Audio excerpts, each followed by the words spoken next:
Las presas, el transporte y el proyecto de sectorización para agilizar el tráfico vehicular fueron temas que generaron polémica y estrés para muchos costarricenses este año. Veamos la información que hemos preparado para ustedes. Estrés, pérdida de tiempo y contaminación. Eso fue parte de lo que dejó las presas este año y que sin duda se convirtió en uno de los temas más importantes del 2016. La situación llegó a tal punto que el gobierno tuvo que implementar algunas medidas como teletrabajo y horarios escalonados. Rolando Araya, exministro de Obras Públicas y Transportes, criticó que la restricción vehicular y el carril exclusivo de autobuses como medidas para reducir las presas o al menos asegurar mejor su aplicación ya eran acciones que ya se habían establecido. Él y el arquitecto urbanista Eduardo Brenes coinciden en la necesidad de contar con un transporte público moderno como un tren eléctrico para apalear el congestionamiento vial del área metropolitana. Todo ayuda, pero pretender arreglar el problema de tránsito con esas medidas es como combatir el Zika con aerosoles, ¿no? O sea, nada va a pasar. Así hacemos todo, todo incluida la sectorización, ¿no? Incluida la sectorización. Y, oiga, incluido que metamos a 6 carriles Cartago y que se haga toda la carretera Heredia. El llegar a esas funciones requiere movilidad y para eso tenemos la peatonización, las ciclovías, el transporte masivo, el vehículo privado, el transporte de carga, los trenes, etcétera. O sea, hay todo un sistema que nos hace movilizarnos y alcanzar las metas de llegar a un objetivo o un destino.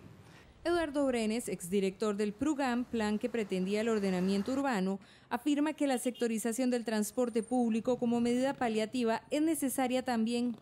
Aunque es claro los intereses que existen en el sector, según él, por 1.200.000 pasajeros de autobuses que hay, con un pasaje promedio de 500 colones ida y vuelta, las empresas autobuseras reciben por usuarios unos 600.000 millones de colones.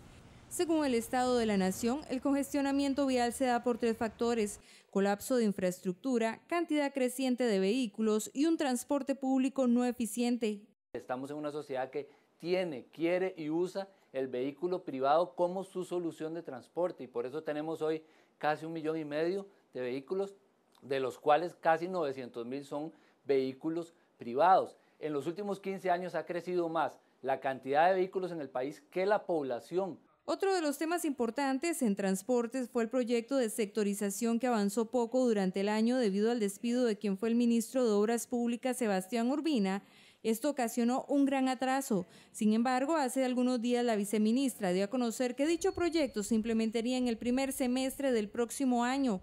Estas acciones incluyen la implementación de carriles con prioridad de paso para autobuses, mejoramiento de infraestructura e integración con medios como el sistema de pago electrónico.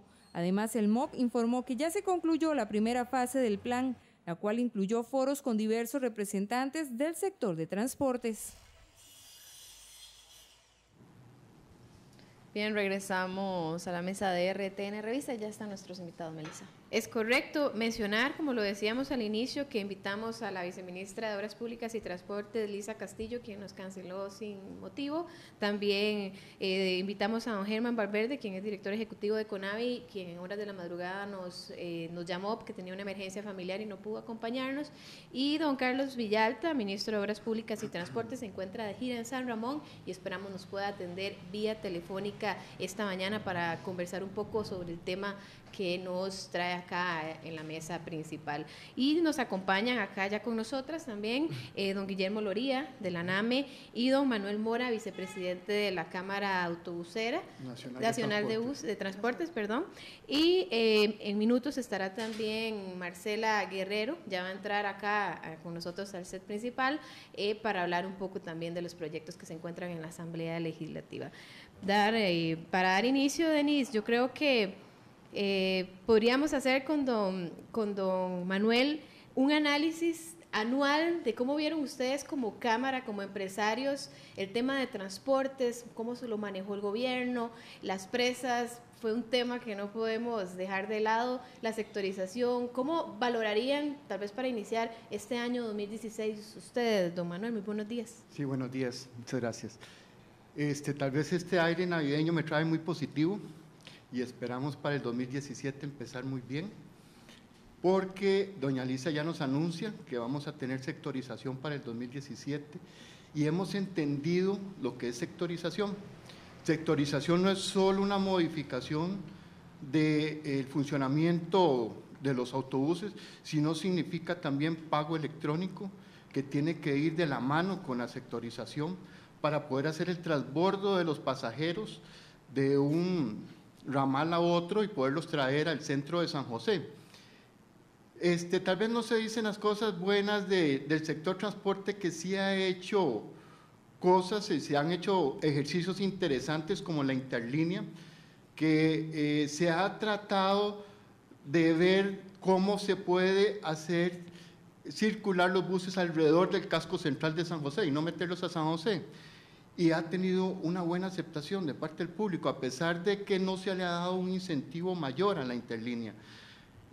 La interlínea, en mi criterio, ha sido un ejemplo de lo que hay que lograr ahora en estas sociedades, en estas ciudades tan pobladas, de tratar de ir por circunvalación de la ciudad sin entrar en el casco central. Pusimos de acuerdo 20 empresas, aproximadamente 15, 20 empresas están de acuerdo en lo que es la interlínea. Cada una puso buses de su flota para poder cubrir los tramos que había que cubrir. Y se ha mantenido el proyecto. Ya tenemos un año de estar trabajando con este proyecto, más de un año. Y vamos a ir para adelante. Bien, sin duda alguna, el tema de las presas, el tema transportes ha sido noticia este año. Don Guillermo Loría, de la ANAME, ¿cómo ha visto usted este tema este año? ¿Qué análisis hace usted sobre el comportamiento que ha tenido la flotilla vehicular este año? Buenos días. Bueno, buenos días. Muchas gracias por la invitación. Hay dos temas, ¿verdad?, que hay que ver, que hay que combinar. Un tema es el tema de movilidad, que tiene que ver con transporte público, como decía muy bien don Manuel, y también hay un tema de infraestructura, ¿verdad? Porque nosotros hemos sido muy enfáticos en que no son los dos temas, porque a veces uno encuentra extremos, ¿verdad? Gente que le dice que todo es transporte público masivo y otros que lo que hay que meter son 10 carriles por sentido, aunque todas las carreteras del país, eso no se puede hacer, ya todos lo sabemos, ¿verdad? Entre más carriles mete uno, más hay congestión, y eso ya pues está más que probado en ciudades como Los Ángeles, por ejemplo. Entonces tiene que ser un análisis de los dos casos. Hay que mejorar infraestructura, hay que quitar cuellos de botella, hay que facilitarle el transporte público que tenga carriles exclusivos, eso es fundamental. Hay que sacarle tránsito a San José, hay que sacar tránsito pesado, intermedio de las ciudades también, hay que tener centros de logística alrededor y eventualmente pues algún tipo de transporte urbano masivo como un tren eléctrico, alguna de estas cosas que todavía yo no me atrevería a decir cuál es la mejor opción, pero también es muy importante que haya un análisis técnico, porque a veces las decisiones no se toman técnicamente como se debieran, y me parece que en el esfuerzo que se está haciendo actualmente hay muchos elementos técnicos muy valiosos y con el aporte de algunos profesionales del área del sector transporte muy buenos, como para mí uno de los mayores expertos de transporte que tiene el país, que es Leonardo Castro. ¿Más días de restricción? Yo no estoy muy de acuerdo con la restricción, porque me parece que muchas veces es como una medida, es una medida paliativa, puede ser un día está bien, pero ya más días no, me parece que es como aceptar una derrota, ¿verdad? Es como autoderrotarnos, se pueden hacer otras cosas. En cuenta, pues mejorar los sistemas de comunicación, los sistemas de transporte. ¿Y con el colapso vial que tiene Costa Rica en este momento no es una derrota? No, bueno, nosotros estamos derrotados hace 40 años en este tema, ¿verdad? Y todavía, si nosotros no hacemos ningún cambio, nosotros vamos a ser la generación que va a pasar a la historia por haber perdido su vida metida en presas. Nuestra generación, no la generación nuestra, la de nuestros hijos. Somos una generación que pierde 4 o 5 horas diarias metidos manejando, que podríamos aprovechar en otras cosas, ¿verdad? De leer un libro, hacer ejercicio, ver televisión, estar con la familia. Con solo cambiar eso, nosotros tendríamos un impacto tremendo en la vida de la gente. Con solo mejorar el sistema de transporte, disminuir los tiempos de viaje, se mejora la economía, pero sobre todo la calidad de vida y el impacto positivo en la sociedad, ¿verdad? Los papás viendo mejor por sus hijos, etcétera. Nosotros tenemos casos de gente, por ejemplo, que trabaja en un call center en Santana, que vive en Cartago, que está invirtiendo 5 horas y media todos los días de viaje. Son mamás jóvenes que salen a las 4 de la mañana, dejan a la hija dormida con la abuela, llegan a las 11 de la noche a la casa, no pueden ver a sus hijos. Y eso sí le va a pasar la factura a nuestra sociedad dentro de unos 5 o 10 años. Don Guillermo, tal vez antes de pasar con doña Marcela Guerrero, que ya nos acompaña acá en la mesa. Buenos días. Gracias, gracias. Don Guillermo, han habido o están habiendo arreglos en diferentes calles de nuestro país. Se me viene a la mente la Pozuelo, la Platina, ¿verdad?, que está famosísima en esta semana. Tenemos también proyectos como ampliación Ruta 32, un proyecto a largo plazo Ruta 27. Vamos caminando pero lento en lo que es arreglos. Bueno, ¿cuánto llevamos arreglando e invirtiendo en la Platina, por ejemplo? Sí, vamos a verlos. Son muchos años, ¿verdad? Son muchos años de retraso, son muchos años sin obra. En el caso de la Platina, pues no se puede negar que hubo una descoordinación esta semana, cómo se manejó el tema de la gente, incluso pues se arriesgó un poco, me parece a mí, la gente pasando por debajo de la estructura en algunos momentos, muy cerca de maquinaria y de operadores.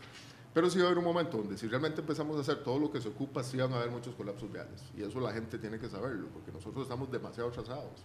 Entonces, cualquier punto de la ciudad que se toque va a generar colapso vial. Particularmente, por ejemplo, si uno ve una modelación por computadora avanzada de toda la gama, cualquier cosa que pase en la General Caña repercute y aparece una locura, casi que hasta Paraíso Cartago, hasta San Ramón, cualquier evento en la General. Entonces, cuando toquemos algunas arterias, sí van a haber ese tipo de cosas, y lo que hay que hacer es, pues, por un lado paciencia, pero por otro lado también sí coordinar mejor. La gente critica que por qué no se hacen estos trabajos de noche, don Guillermo. ¿Es posible muchos de estos trabajos hacerlos de noche y no afectar el ya de por sí colapsado tránsito? Se puede, pero a veces no. Y vamos a tener que acostumbrarnos a que en algunos momentos no se va a poder trabajar de noche. Sí se puede, claro, pero a veces no se puede. A veces hay condiciones que no. La empresa que está haciendo la Platina en este momento es Codox, es una empresa muy seria. Una empresa que tiene muchos años de hacer puentes y puentes de buena calidad en todo el país. Nosotros los hemos auditado, no sé, ya en estos 15 años. Yo tengo estar en el ANAME desde 1997. Los hemos auditado, no sé, unos 15 proyectos y nunca hemos tenido ningún problema. Entonces, vamos a tener que aceptar ese tipo de situaciones para poder tener mejor infraestructura. ¿Y un cierre fin de semana? ¿No es menos costoso para el país? ¿Se pierde competitividad? ¿No es a veces sí, a veces no. O sea, como le digo, es que cualquier cosa que pase ahí, en la Platina pasan 98,000 vehículos diarios por 4 carriles. Eso usted no lo contiene, no hay forma que se contengan, eso uno tiene que ser consciente. Y en general todo el corredor San José-San Ramón, ya después de Manolo, del aeropuerto se baja como a 68,000 vehículos diarios. Eso es mucho tránsito en cualquier parte del mundo. Entonces, usted va a tocar ahí, siempre van a haber impactos, eso es lo normal.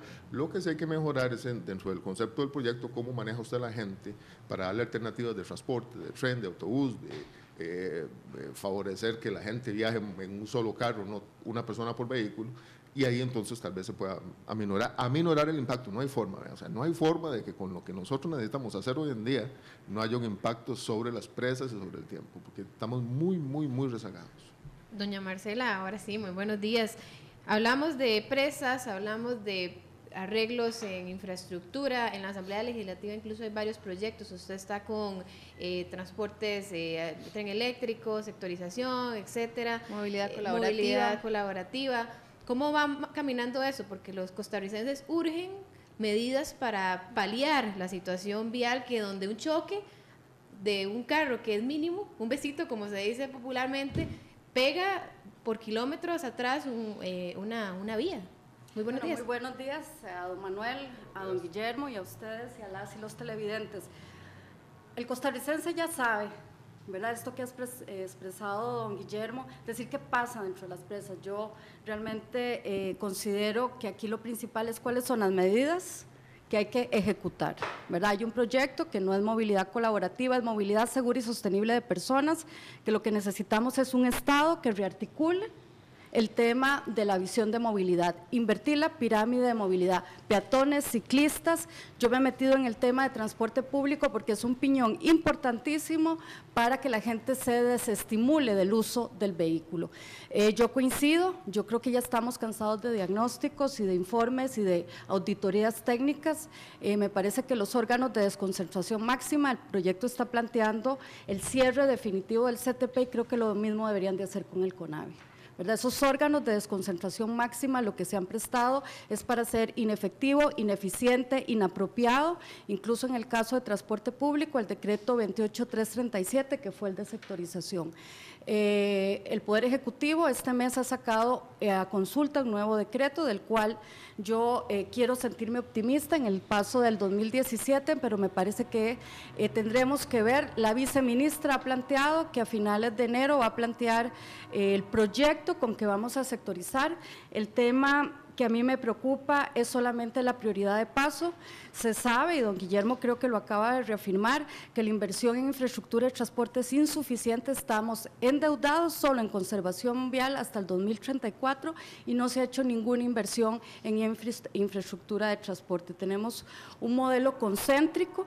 Para mí el tema de la prioridad de paso es preguntarnos si las troncales van a poder abastecer buses de mayor capacidad. Yo se lo planteé esta semana al presidente de la República, porque no es un tema de hacer solo un carril exclusivo o prioridad de paso, si vamos a entrar en fila como orugas la cantidad de buses que hoy están entrando. Y además, no deberían entrar los autobuses a San es que José. ese no es el modelo, esa es desnaturalizar, ¿verdad? Es decir, lo que se ha planteado aquí es que tenemos casi 20 años de retraso, más el tema desde el 2000 sobre el tema de sectorización. Se suponía que había un proceso de transición y otro de consolidación para poder hacer las concesiones, que hoy, tal y como lo señala el decreto, no tiene el referéndum de la ARECEP, es decir, están como permisionarios. Y eso yo lo voy a sostener en términos de la inseguridad jurídica, incluso que ellos mismos están. Desde el año 2000, aquí el centro, si bien es cierto, el tema del transporte público es prioridad, es una concesión para un servicio que no puede dar el Estado y que tiene que satisfacer a los usuarios, es decir, lo que no está pasando y ha dejado de pasar, incluso dejando de hacer los estudios de calidad. Los operadores han presentado los estudios y esta es la hora, por eso yo sostengo que el CTP, incluso no lo digo yo, lo dice la Contraloría, tiene que cerrarse. El decreto está trasladando a 3 funcionarios al Ministerio de Obras Públicas y Transportes. Hay que recuperar la rectoría y, si me lo permiten, un poco para agregar el debate, a mí me parece que si vamos a una visión de movilidad mucho más integral, el tema de transporte e infraestructura tienen que ir juntos. No podemos seguir haciendo carreteras con una visión de hacerlas mucho más anchas. Yo no veo ninguna, salvo proyectos pilotos en gobiernos locales, no veo ninguna homogeneidad en invertir en infraestructura para hacer troncales. Los operadores han señalado si ellos tienen que asumir los costos. Y a mí personalmente, y eso me faculta el control político como diputada, me parece que ha venido una tendencia de concentración de concesiones, es decir, una estructura económica tan pequeña como la nuestra, realmente cuál es el grado de democratización. Yo le expresé al presidente de la República esta semana que voy a estar muy atenta, aunque sea la tendencia natural, a el proceso que se va a presentarnos en el 2017 con ese optimismo que dice don Manuel. Me parece que el usuario no está suficientemente representado, creo que tenemos estudios de sobra. Aquí ha habido un monopolio de los datos, yo eso lo sostengo, ¿verdad? No hay forma de cómo contrastarlo, pero me parece que yo voy a dar fe, de aquí depende de la modelación. El estudio de PIXA fue desestimado porque se modeló diferente, ¿verdad? Entonces uno, aquí la verdad es que está a la buena fe de los buenos profesionales, pero me parece que aquí el usuario, el ciudadano que hoy sufre las presas, esa señora, o sea, todo el mundo sabe lo que le está pasando a las personas en las calles de San José. Y me parece que tenemos que entrar a propuestas técnicas. El proyecto, ya como para cerrar la idea, porque yo voy a ejercer mi control político de lo que está haciendo el Poder Ejecutivo y voy además a dar un debate en la Asamblea Legislativa, porque me parece que esto no es un tema del CTP, incluso el tema de servicios especiales se ha crecido de forma anárquica. Por mi despacho han desfilado diferentes, incluso operadores del transporte, señalando que, es más, yo desde el 4 de octubre estoy esperando una respuesta del CTP a preguntas que se supone, según me dice el ministro, como ellos son un voto más del CTP, tenían que responder, y esta es la hora que el CTP no se ha dignado a responderle a la Asamblea Legislativa. Yo personalmente me parece que hay que sacar de la opacidad lo que ha venido operando en términos de la anarquía y de la no regulación. El CTP era un órgano coordinador de desconcentración máxima y el proyecto lo que está planteando es volverle la rectoría al MOP, ojalá conjuntarla con el tema de infraestructura pública. No podemos seguir haciendo solamente conservación vial, estamos endeudados y me parece que no tenemos la infraestructura suficiente. Sin embargo, me parece que finalmente la realidad, el tema de sectorización no va a resolver de plano la descongestión, menos si van a entrar en fila todos los autobuses. Le he preguntado a la viceministra cuáles son las líneas que tienen los buses de alta capacidad. Bien, don Manuel Mora, de la Cámara Nacional de Transportes, doña Marcela dice un par de cosas interesantes que tocan directamente al sector transportes y específicamente al sector autobusero. Hay concentración de concesiones. Lo primero que dice doña Marcela, cómo responde en la Cámara de Transportes, y el otro tema, en este momento. Y el otro tema que tiene que ver con que los buses no ingresen al casco central. Bueno, aprovechar una nueva oportunidad de estar aquí con doña Marcela. Ya hemos compartido muchos foros, ¿verdad, doña Marcela? Y muchos más que vamos a compartir. Y coincidimos en muchas cosas. Si para el transporte, nosotros los empresarios, ¿qué más nos sirve que sea fluido el transporte? Para nosotros significan costos grandísimos las presas, tener los buses metidos ahí. ¿En qué no coincide? Se dice coincidimos en muchas cosas. Bueno, yo no coincido en el cierre del CTP, y le voy a decir a doña Marcela que siempre la voz del empresario, yo soy segunda generación ya de empresarios. Mi papá fue el que empezó con el transporte, yo ya tengo 56 años de vivir entre buses, porque desde que nací he vivido entre buses. Y nosotros tenemos la experiencia de lo que es transporte y nosotros podemos colaborar y dar voz en el Consejo de Transporte Público de lo que se puede hacer. Y en muchas cosas podemos guiar por la experiencia que nosotros tenemos, no solo en la movilidad, sino en el tipo de unidades que deben de usarse en una ciudad como esta. Yo he tenido la oportunidad de viajar a diferentes países por medio de las empresas donde compramos los autobuses, y los ingenieros nos ofrecen capacitación para ver qué tipo de unidades son las que son aconsejables en ciudades como las de nosotros, porque esta es una ciudad muy particular y don Guillermo debe saberlo, nosotros somos muy pequeños aquí, y aquí los virajes que hay que hacer en el centro de San José son a veces hasta de 90 grados, no es cualquier bus el que hace eso. Entonces tenemos que contemplar una serie de cosas, también como el consumo del combustible, el tipo de motor que se tiene que utilizar. Ya estamos usando una tecnología superior al Euro 3, la mayoría de los empresarios estamos ya importando autobuses Euro 5, nos brincamos el Euro 4, doña Marcela. Es una tecnología más amigable con el ambiente, menos contaminante. Estamos importando buses de 15 metros, no los de 12 metros como nos lo exige la ley, sino estamos importando buses con más capacidad para tener menos autobuses en la calle, aunque no nos lo reconoce el modelo tarifario. Sí, estamos pagando cosas que no son reconocidas por modelo tarifario. Un Euro 5 no es reconocido por un modelo tarifario. Un Euro 5 no es reconocido por un modelo tarifario. Eso lo hace el empresario. Hay una cosa, bueno, la buena noticia es que el proyecto está contemplando la participación de los empresarios en términos de que tenemos que sacar esa discusión, porque no es solamente alrededor del tema del transporte público, estamos hablando, y en eso hemos compartido con las cámaras, Canabus y Canatrans, estamos pensando en una visión de movilidad, ¿verdad? Y eso significa una coordinación no solamente desde el MOP, sino además con otras instituciones. Lo segundo, y yo sé que don Manuel me va a dar aquí la razón, la única vez que se han presentado estudios de calidad fue el año pasado al CTP, de los cuales si acaso 11 estudios han sido resueltos, y gracias a Dios y gracias a un recurso de la Defensoría de los Habitantes. Es decir, si don Manuel a mí no me dice que el CTP en realidad es negligente, omiso, al punto que ni siquiera contesta las cartas que yo he enviado después de 2 meses, pidiendo información y transparencia. Es decir, yo no creo que tenga que ver, en esto yo soy aliada, la inseguridad jurídica con que hoy están los empresarios del sector transportes, este año ni siquiera se pudo hacer. En un solo mes el CTP se contradijo 2 veces de quienes tenían que hacer los estudios de calidad. Por voluntad de algunos empresarios es que los están presentando, porque están como permisionarios, y eso significa que eventualmente pueden perder la concesión. Y ni siquiera hay una especificación sobre las condiciones que tienen que presentar esos estudios de calidad. Es decir, aquí yo soy una funcionaria de transición, lo ha dicho muy claramente aquí don Guillermo, esto nos está costando no solamente dinero, sino el sacrificio de muchas generaciones. Ya la gente sabe lo que está viviendo.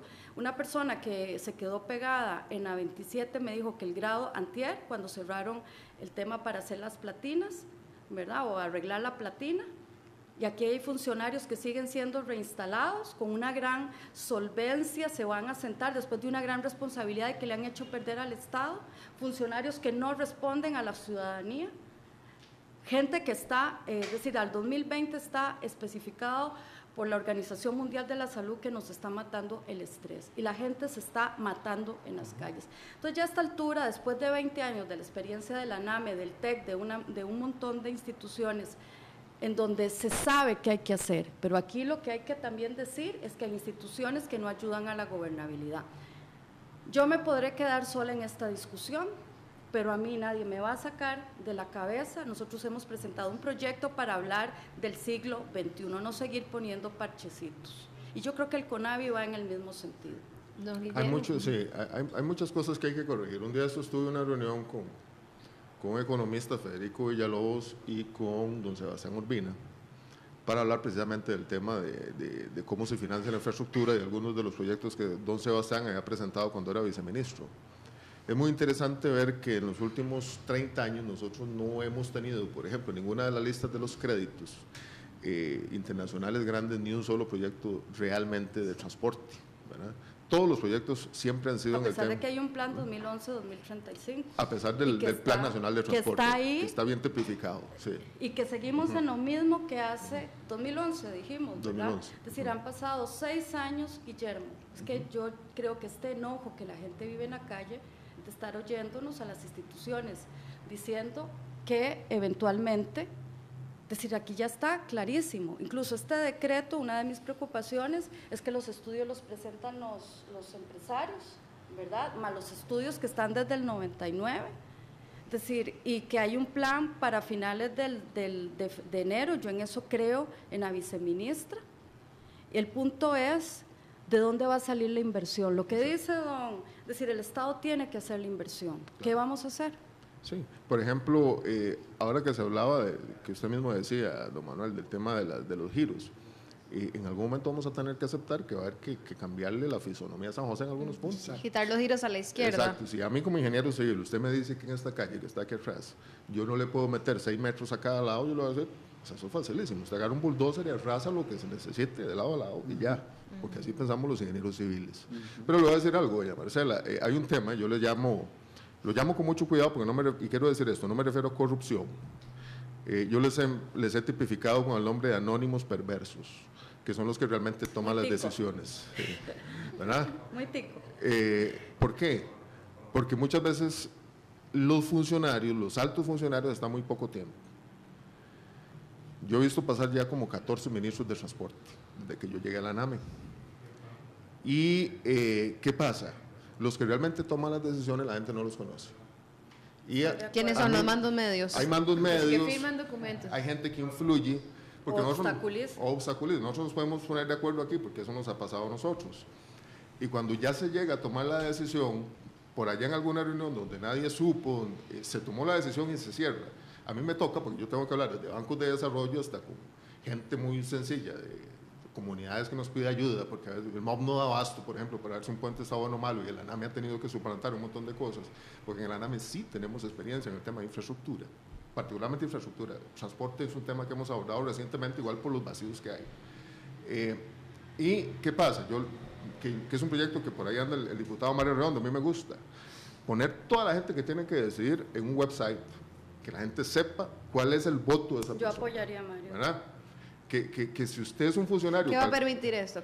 Transparencia. Entonces, si un funcionario tiene un papel y no le contesta, o sea, imagínense lo que es no tenerle respeto a un diputado, y yo lo he visto en el CONAVI en irrespetos a la Contraloría, que la Contraloría da una disposición y pasan 7 años y no pasó nada. ¿Verdad? Y no hay sanciones para estos funcionarios. Es que el problema es que cambian mucho, ¿verdad? De repente no están en el consejo, el otro funcionario lo pasaron de lugar, etcétera. Entonces, por ejemplo, cuando se discutió lo de Circunvalación Norte, que es más que sobrado que Circunvalación Norte tenía que ser de 6 carriles, 3 y 3. Que aparezcan las personas que decidieron que sea de 4 y que digan, sí, nosotros, vea Costa Rica, yo fui el que decidí que esa carretera fuera de 4, y que el problema no le caiga al ministro de Yalta, por ejemplo, al ministro Segnini, que son los jerarcas que la gente conoce, no, sino realmente los que decidieron. Nosotros estamos en una tiranía del inciso, le llamo yo, ¿verdad? Que por cualquier artículo legal se para todo. Estamos en una tiranía de mandos medios, que de repente me ha pasado, ¿verdad? Yo hace poco tuve una reunión, bueno, hace unos meses en el MOP, donde salí medio molesto, pero yo les decía, no, yo no vengo aquí a hablar de control interno, ni de administración administrativa, ni de... no, yo vengo a hablar de que este puente, de que aquí ocupa eso, de eso es lo que vengo a hablar. Y yo sé, con la gente mía y los otros profesionales, qué es lo que se ocupa los bastiones, qué hay que hacerle al cauce, qué hay que poner arriba. No me diga que esto, que la expropiación. Ahora, nosotros en enero vamos a sacar una auditoría muy fuerte del puente Paracito, puente nuevo, adjudicado en el 2004, empieza a construirse en el 2014, y usted ve oficios de CONAVI en el 2008 donde ellos dicen, sí, no teníamos permisos de Setena, no teníamos permisos de MINAE, no teníamos expropiaciones para el bastión de tal parte, y uno dice, ¿qué es ese concepto de gestión de infraestructura? ¿Cómo usted le 10 años. O sea, es como que usted llega a un banco y le den un crédito por la casa y usted no tenga los planos. A mí me confirma, esto a mí me confirma, cuando yo hablo de la inseguridad jurídica, por ejemplo, que están los operadores en este momento, porque los estudios de calidad, decir otra vez, vamos en el jueguito del inciso. Solamente este año, con el tema del CTP, 2 veces cambiaron de criterio de quién tenía que hacer los estudios de calidad. Pasó el año y no se hicieron los estudios de calidad. Y la inseguridad jurídica con los mismos operadores están los órganos de desconcentración máxima, por lo menos de lo que yo tengo evidencia a partir de la Contraloría, CONAVI y el mismo CTP, porque lo ha dicho la Contraloría, que no cumplen con los objetivos en ejecución presupuestaria. A mí me parece que es una lesión en la institucionalidad pública. Los operadores de servicios especiales me han señalado, sobre todo los de turismo, porque ser un servicio residual, cómo no está clara las reglas del juego, han permitido que la flota vehicular opere, incluso han denunciado que operadores de ruta están haciendo servicios especiales en zonas en donde ni siquiera dan el servicio de autobús o ruta. Es decir, aquí lo que estamos señalando es un tema de acceso a información y transparencia. La persona responsable del deterioro de la platina sigue siendo funcionaria de este país. Don Manuel. Sí, yo quería hacer una ampliación de lo de los estudios de calidad. Este año estamos siendo regidos por el ECA. Que lo acaban de intervenir en el Ministerio Público. Y lo estamos... ¿Por qué? Porque lo intervinieron en el Ministerio Público, denunciado por el MISID, por problemas de fondos. Y además, usted lo sabe, don Manuel, el CTP saca una directriz en donde hay, creo que 11 órganos de inspección y ninguno tenía las condiciones para hacer los estudios de calidad. Esto nació por principios de transparencia, que no fuéramos ni los asesores de las empresas que fueran a hacer los estudios, no, son empresas que están... Aquí tengo la resolución que están autorizadas por el ECA, las que están haciendo los estudios de calidad. Sí, a mí me gustaría mostrarle a don Manuel, porque nosotros estuvimos detrás de eso. Es más, la Defensoría de los Habitantes mandó una nota en donde primero se dice que son los órganos de inspección inscritos en el ente costarricense de acreditación los que tienen que hacer los estudios. Yo mando una carta y la Defensoría y nos contestan dos respuestas distintas. Luego se contradice el CTP 15 días después, tal vez mientras que ellos desarrollan voy a buscar la respuesta que tenemos, en donde señalan que bueno, que sí, incluso de los 18 acreditados, dos no estaban, claro, porque habían unos que ni siquiera estaban inscritos, ¿verdad? Entonces, aquí yo creo que el tema me parece que da para varios programas, porque este es un tema serio en donde el partido, es que ni siquiera es un partido de fútbol, es una mejenga, y le ven realmente la cara de irrespeto, no solamente a la Asamblea Legislativa, porque las cartas, o sea, el CTP a mí ni siquiera me ha contestado las cartas, y el mismo CTP 3 semanas después dice que pueden, no solamente los órganos acreditados los que pueden hacer los estudios, sino además ingenieros. Y cuénteme, don Manuel, ¿cuántos estudios ha respondido del año pasado presentados por los operadores? ¿Cuántos estudios ha respondido el CTP? Bueno, yo lo que puedo decir es que todos los empresarios cumplimos porque así nos lo exige la ley, ¿verdad? Y yo en eso tengo que somos cumplidores de eso. Y yo en eso tengo que respaldar a don Manuel, ¿verdad? Por eso hablo de que ellos también tienen inseguridad jurídica. Y es que nos hemos centrado en el tema de transporte público porque yo creo que este país lo ocupa para que las personas dejen de sentirse atraídas por usar su vehículo. Yo no creo en ampliar más las vías, porque me parece que es como hacer una persona obesa, darle 2 números de faja más, es decir, esto se va a ir en un proceso de no retorno, la gente ha perdido, ¿verdad? Justamente por eso yo soy muy enfática con los estudios de calidad y me preocupa esto, que además los operadores están siendo víctimas, que ustedes cumplen y el CTP no les da respuesta de los estudios desde el año pasado, y si no hubiera sido por la Defensoría, eso no se presenta. Hay un tema de inoperancia muy grande en las instituciones. Yo, como digo, yo conozco muy bien el CONAVI, hemos tenido mucha relación con el Consejo Nacional de Concesiones también, el CTP no tanto, porque insisto, el tema nuestro fuerte no es necesariamente el transporte. Sin embargo, estamos haciendo un trabajo muy fuerte con el ingeniero Leonardo Castro para migrar toda la base de datos del PRUGAM, que es la que permite modelar a la ANAME. Y eso, doña Marcela, es algo que sería muy bueno que usted también lo tuviera presente, que el ANAME va a quedar con toda la capacidad eso no es nuestro campo, pero con tal de que el país tenga una plataforma estable que no dependa de cambios de funcionarios. Yo mañana no estoy en el ANAME, y ese proyecto del PRUGAM, que la movilidad costó el estudio como $1 billón, continuidad, ¿verdad?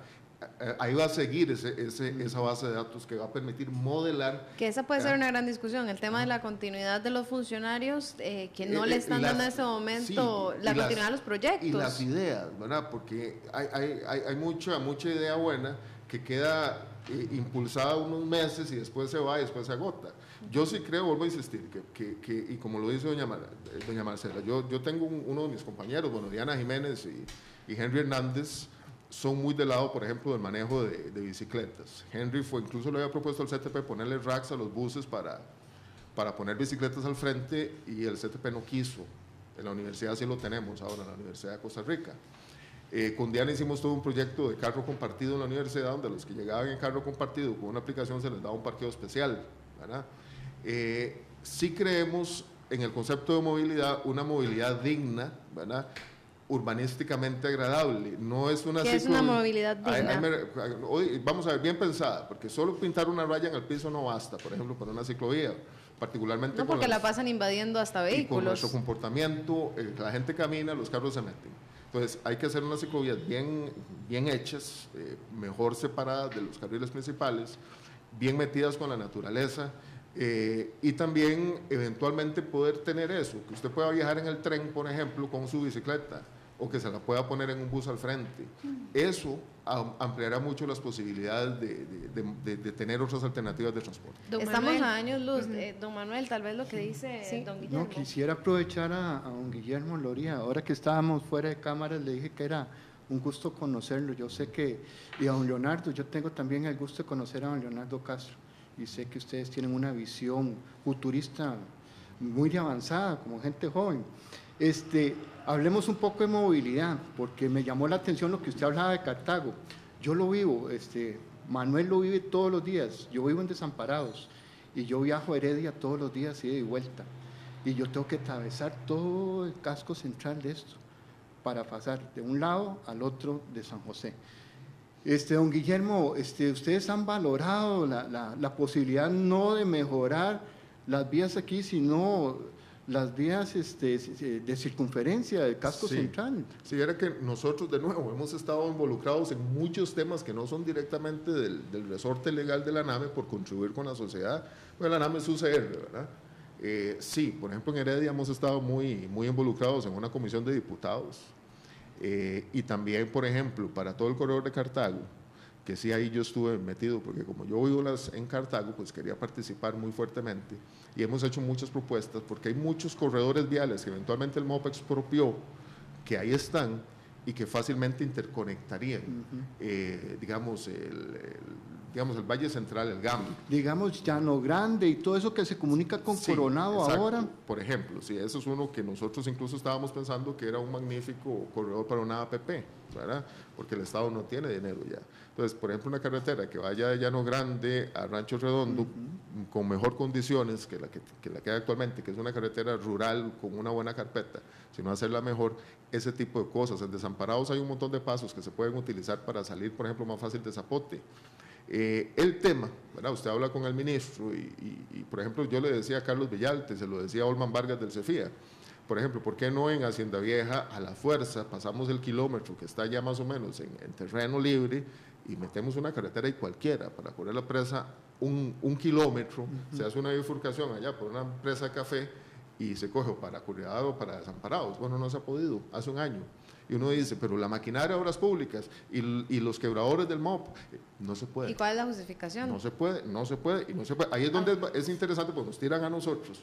Nosotros ya dimos todo, pusimos topógrafos, pusimos ingenieros de transporte. Guillermo, pero ahí yo quisiera interrumpirte porque justamente vos que has estado involucrado, yo no he podido dar el seguimiento preciso con el Instituto Nacional de Infraestructura y Vialidad. Yo he sostenido que por eso el proyecto de movilidad segura y sostenible tiene que volverle la rectoría al MOP. De acuerdo. Y tiene que haber una coordinación entre la división de infraestructura y la división que ahora le estamos denominando de movilidad segura y sostenible. Porque lo que ha planteado don Manuel, es decir, yo quiero volver al tema del transporte público y de la infraestructura y de la capacidad de inversión de este país. Es decir, la planificación que tiene que haber en este país tiene que ver con las inversiones. Bien lo decía Rodolfo Méndez Mata, este país dejó, yo estuve, antes de presentar el proyecto, estuvimos reunidos con algunos ministros y viceministros, perdón que es que me da pena, como no siento que tenga visibilidad por respeto a las personas que están aquí. Y señalaba que la capacidad de inversión, además de endeudamiento, que el país tiene que tener, no es suficiente. Es decir, yo sí creo que tiene que volver la rectoría, los órganos de desconcentración se han convertido en islas, eso lo dice el plan 2011-2035. ¿Qué permite? Que permite una descoordinación, es decir, esto que sueña… La corrupción. Yo personalmente lo voy a decir, a mí me parece que cuando uno ve un funcionario que retrasa 1 mes, 2 meses, 3 meses, 5 meses y hasta 1 año una decisión, es porque hay no solamente negligencia, ¿verdad? Y cuando uno va a pedir información o no le responden o no aparecen los expedientes. O sea, eso es el pan nuestro de todos los días. Bueno, ahí hay un tema de transparencia y de rendición de cuentas que vea, yo se lo escuchaba al ingeniero Mario Arce, que es el que tenía mi puesto antes en el ANAME, ya en el 99.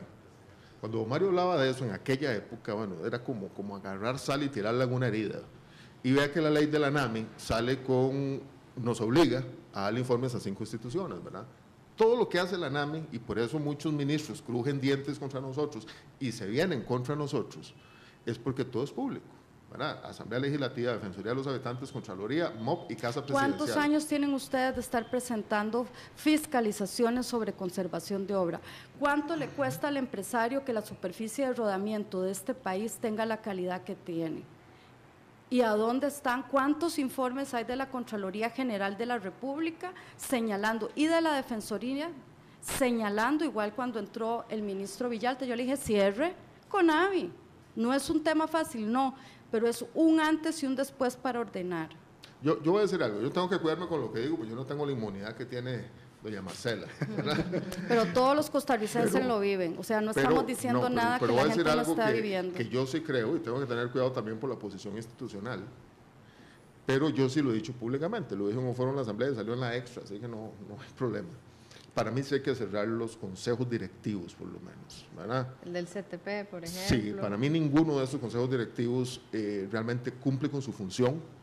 Yo creo que debiera haber alguien, no sé, que sea la cabeza de la institución. Pero la rectoría debería devolver al MOB. Por supuesto, y la rectoría al ministerio. Pero con el cierre del CTP vamos a lograr disminuir las presas. Yo no voy a hablar de cierres ahorita, porque eso no es tanto. No es políticamente correcto, es que este país está como está, Guillermo. Usted no lo puede decir, pero yo sí lo puedo decir.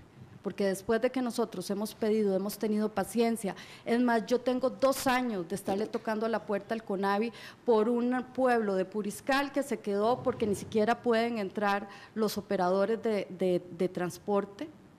Y esta es la altura en que cada vez que llego me hablan de temas técnicos. Esa es la bailadera y la mejenga que se tienen en este país. Nosotros tenemos una situación… O en Acosta también. Sí. El diputado Michael Arce, por ejemplo, que está batallando para que ya en la ruta 118 en Grecia le pongan una carpeta. Entonces el CONAVI nos echa la culpa a nosotros. Es que el informe de la NAM me dice que eso es para reconstrucción. Sí, claro, pero o sea, eso no quita que usted le tire una carpeta de 3, 4, 5 centímetros y que diga a la gente, vea, esto va a durar 2 años, mientras yo consigo dinero para intervenir profundamente la vía. Y claro, hemos tenido que hacer oficios y reunirnos y meternos en una discusión que es superflua e innecesaria. Sí, la carretera está para reconstrucción, pero usted puede poner una carpeta que usted sabe que va a durar poco mientras la reconstruye. Pasa mucho, pasa mucho ese tipo de cosas. No, ¿verdad? Incluso si estamos pensando en realmente invertir, yo voy a hacer los esfuerzos que tenga que hacer, porque ese es mi trabajo. Es decir, no soy ingeniera, como se los he dicho a los operadores de transporte, no soy empresaria. Esta es una actividad que viene incluso desde hace 70 años, ha costado mucho por la estructura económica pequeña, pero en la Asamblea Legislativa hay personas que saben leer y escribir. O sea, ese es el mínimo.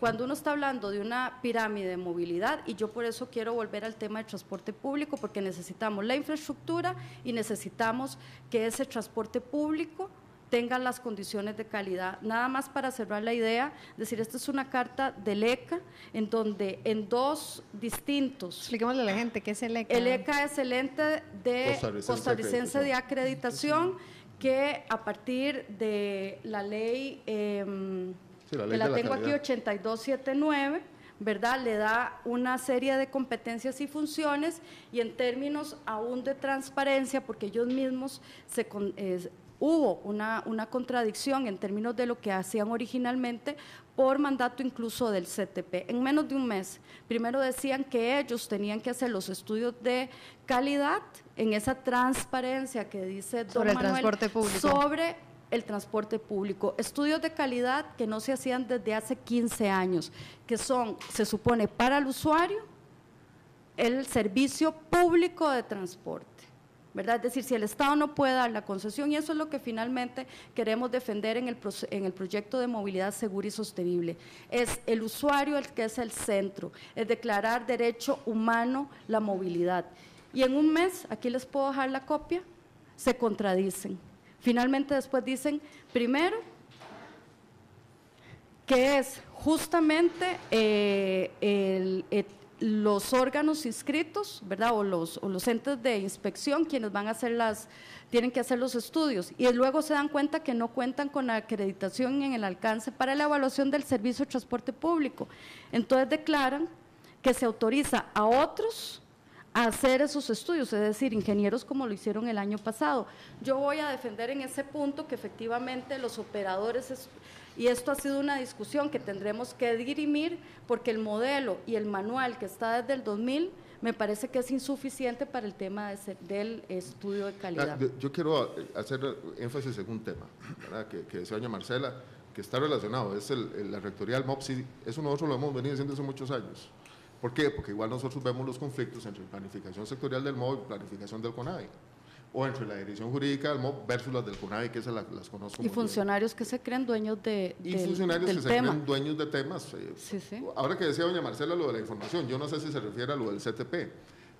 A nosotros, por ejemplo, en COSAVI nos cuesta un montón encontrar datos para hacer análisis de accidentes. Bueno, nunca hemos querido tomar una medida legal, ¿verdad? Como llegar con un recurso de amparo para que nos den unos datos, siempre lo hemos querido hacer dentro de la amistad y la cordialidad entre instituciones, pero cuesta, porque de repente aparece un funcionario que dice, no, el dueño de los datos soy yo y no se los doy a nadie, ese tipo de cosas. O concentran datos que son los que fundamentan durante años los mismos estudios. Los mismos estudios. Pero sí, la Rectoría debe volver al MOP, en eso no hay ningún otro camino. Costa Rica tiene que ir hacia un ministro poderoso de nuevo, ¿verdad? Como lo fue don Rodolfo Méndez Mata. Así es. Un Rodolfo Méndez Mata que él me decía a mí en reuniones que tenemos, que él tenía el 13% del presupuesto nacional para el MOP. Hoy en día el MOP no tiene nada de eso, ¿verdad? Ni por asomo. Y que realmente dirija y que tome esas grandes decisiones que hay que tomar. Porque eso no lo tenemos actualmente. Hay mucha contradicción. Yo nunca he visto... Te cuento, Guillermo, yo le mando una carta haciéndole una serie de preguntas, a ver en la transición justamente del tema de modernización, que finalmente es, por lo que tengo en este decreto, que es el que va a salir a consulta, que es la prioridad de paso y algunas troncales, ¿verdad? Tendremos que ver, en eso sí, yo he sido muy respetuosa, por lo menos siempre pido al menos 3 o 4 perspectivas distintas. Y aquí lo que se señala que la modernización es hacer las troncales y dar la prioridad de paso. Esto me parece a mí que de alguna forma tenemos que peinarlo, por decirlo en términos simples, en la visión si realmente Costa Rica puede avanzar en un nuevo esquema de movilidad. Es decir, no es solamente qué bonito la bicicleta recreativa, es que hay personas que están usando ese medio de transporte. Yo tengo un compañero en la Asamblea Legislativa que se viene desde Poás de Alajuela y le he dicho, ¿cómo hace usted? Y me dice, en algunas rutas me tengo que meter en rutas secundarias, y si hay presa, qué dicha, porque entonces yo me voy metiendo. Es decir, además, la cantidad de gente que estamos perdiendo en carreteras por la falta de coordinación, de seguridad vial que hay en relación a la superficie de rodamiento, que es finalmente la calle, y a la mala planificación por esas islas. Bueno, por ejemplo, donde yo vivo, que es en Quebradilla de Cartago, ahí hicimos un estudio en una tesis de licenciatura un día de estos. Para el Parque Industrial de Cartago van todos los días más de 2.000 ciclistas, desde Tobosi, Quebradilla, toda esa zona. Y la calle es una calle donde no caben ni siquiera 2 carros juntos, o sea, donde en las curvas, por ejemplo, hay que quitarse. Y conversando con políticos de Cartago, incluso con la diputada Paulina Ramírez, nosotros le decíamos, ¿por qué no entramos a hacer aquí una ciclovía de verdad? Porque aquí la gente no está haciendo, bueno, no solo usa la bicicleta por recreación, sino es un medio de transporte diario. Para y nuevamente la discusión que tiene que ver con que invaden la ciclovía. Sí, con doña Marcela hicimos un experimento, pasamos, ¿verdad? Hace varios meses hicimos un reportaje, tratamos de utilizar la ciclovía que hay en San José y fue bastante el tema difícil. Lo voy a ser muy sincero, y es algo muy frustrante. Yo volví como hace un mes y medio a volver a hablar de estos temas. Estaba muy retirado porque se frustra uno con el tiempo, porque nunca se puede hacer nada. Usted llega a hablar con muchos de esos funcionarios y no se puede hacer nada. Uno dice, pero esta carretera, vea, le metemos un metro más, la carretera ahí por donde yo vivo, un metro más a cada lado y un par de metros más y se hace una ciclovía separada. No se puede. Y no se puede. Entonces ahí es donde empiezan esos noes administrativos, que les llamo yo, que son los que realmente nos tienen a nosotros completamente subdesarrollados en este tema. Tenemos algunos comentarios de algunos usuarios de redes sociales que han participado también en el debate. Por ejemplo, Varo nos dice en Twitter, señores, que no salgan con evasivas si el ministro no cumple lo ofrecido, que recoja el escritorio y parta, es lo que nos dice Varo. Marco V nos dice, hay que copiar modelos de otros países que dieron salida a un caos de transporte público. Por otro lado, Fernando Mora nos escribe, ¿qué ha hecho Loría desde la UCR? Porque habla mucho, pero nunca pasa de los estudios.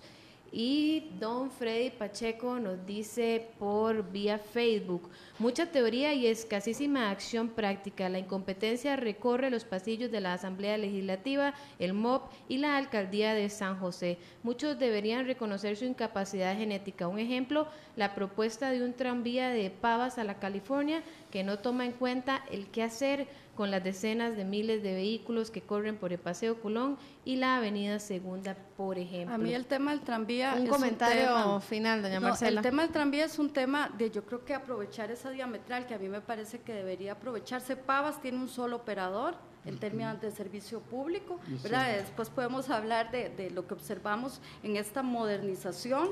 Yo creo que esto es un tema que da para mucho, pero a mí me preocupa hacer una diametral de un tranvía en donde todavía no podemos tener claridad de la demanda para sostener si eso es una inversión suficiente, y además hay un accidente y hay un caos. Es decir, estamos hablando de Pavas a Curridabat, una diametral que se conecta y que eventualmente con solo un accidente o con solo un inconveniente se colapsó. Yo no sé si esa es la movilidad.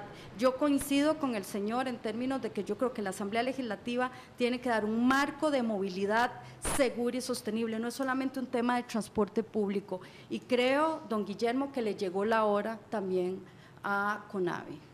Don Manuel, para terminar.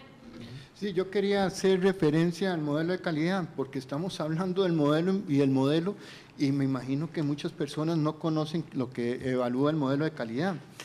Es interesante todo lo que se puede sacar de un modelo de calidad, porque no solo evalúa al operador, sino al administrado también, a la persona que está administrando. Se evalúa la calidad de las calles, las paradas, lo que hace la administración, si hay accesibilidad para las sillas de ruedas. Y la otra parte, la de nosotros, que nosotros sí nos hemos puesto actualizarnos en ese sentido, es que tenemos un sistema de mantenimiento preventivo, que antes no se veía eso. Ahora todas las empresas contamos con un programa de mantenimiento preventivo para los buses. Hemos bajado mucho los mantenimientos correctivos con estos sistemas de mantenimiento.